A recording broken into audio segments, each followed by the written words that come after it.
शबनम का जिस्म काला सियाह और बदसूरत था। हम तो समझे कि ये उसकी कोई मुलाजमा है जिसकी हम इज्जत लूट रहे हैं। 80 की दहाई में फिल्म स्टार शबनम के घर डकैती और इसके साथ इज्तमाई जिस्मानी ज्यादती के मुल्जिमान अपने दोस्तों के सामने क्या तफसीलात बताते रहे, इसकी हैरान कर देने वाली तफसीलात बहुत सालों बाद सामने आ ही गई हैं। माजी की फिल्मी अदाकारा शबनम के साथ हुए जुल्म से उस वक्त पर्दा उठा जब खुशाब से ताल्लुक रखने वाले फारूक बंदयाल को इमरान खान ने पाकिस्तान तहरीक इंसाफ में शामिल किया और फिर सोशल मीडिया पर अवाम की तनकीद और पार्टी कारकुनान की मुखालफत के बाइस फारूक बंदयाल को पार्टी से 24 घंटों बाद ही अलग कर दिया गया था। उन्हीं दिनों मुल्क के मारूफ सहाफी और तज्जियाकार जावेद चौधरी ने माजी की फिल्मी अदाकारा से पेश आए अंधोनाक वाक़े की तफसीलात को एक कॉलम की सूरत में कलमबंद किया था।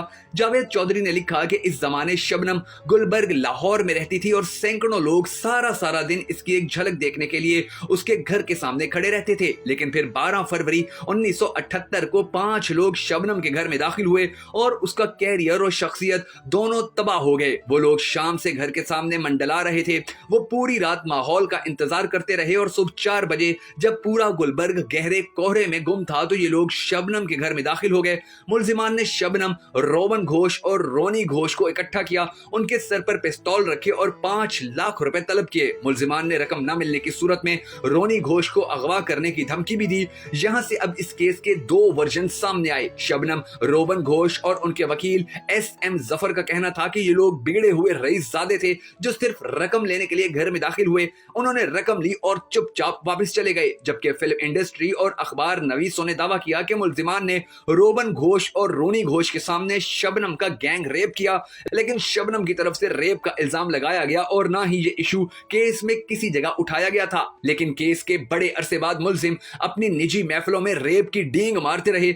जावेद चौधरी कहते हैं कि मैं 1990 में पंजाब यूनिवर्सिटी में पढ़ता था। वहां मेरी शबनम डकैती केस के एक मुल्जिम के साथ मुलाकात हुई। उसने बड़े फख्र के साथ वारदात की तफसील बयान की। उसका कहना था शबनम का रंग काला सियाह और जिस्म बदबूदार था। हमने शुरू में शबनम को नहीं पहचाना। हम उसे घर की मुलाजमत समझते रहे और उसे शबनम को बुलाने का हुक्म देते रहे। उसने इसके बाद वारदात की जो तफसील बयान की वो नाकाबिले बयान भी थी और नाकाबिले समात भी। शबनम ने 13 फरवरी 1978 को इस वाक़े की FIR दर्ज करवा दी। ये खबर निकली तो पूरे मुल्क में जंगल की आग की तरह फैल गई। मुल्क में ताज़ा मार्शल लॉ लगा था और जनरल ज़ियाउल हक भी शबनम के फैन थे।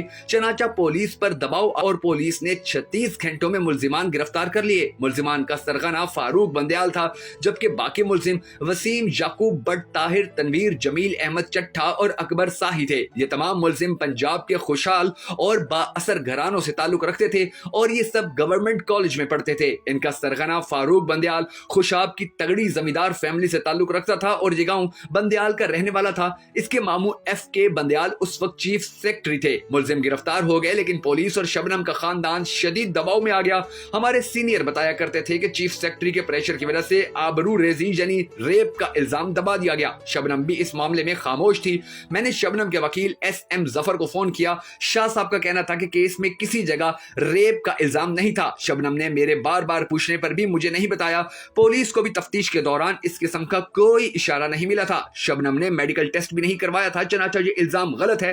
हुकूमत ने मुल्जिमान की गिरफ्तारी के बाद स्पेशल फौजी अदालत बनाई। मुल्जिम अदालत के सामने पेश हुए और अदालत ने उन्हें सजाए मौत दी। सजा के चंद हफ्ते बाद शबनम के वकील SM जफर ने जनरल ज़ियाउल हक को खत लिखा और मुल्जिमान की सजा माफ करने की दरख्वास्त की, जिसके बाद वो तमाम मुल्जिमान रिहा कर दिए गए। और आज तक ये बात किसी को समझ में नहीं आ सकी है कि वो मुल्जिमान आखिर किस तरह से रिहा हो गए थे।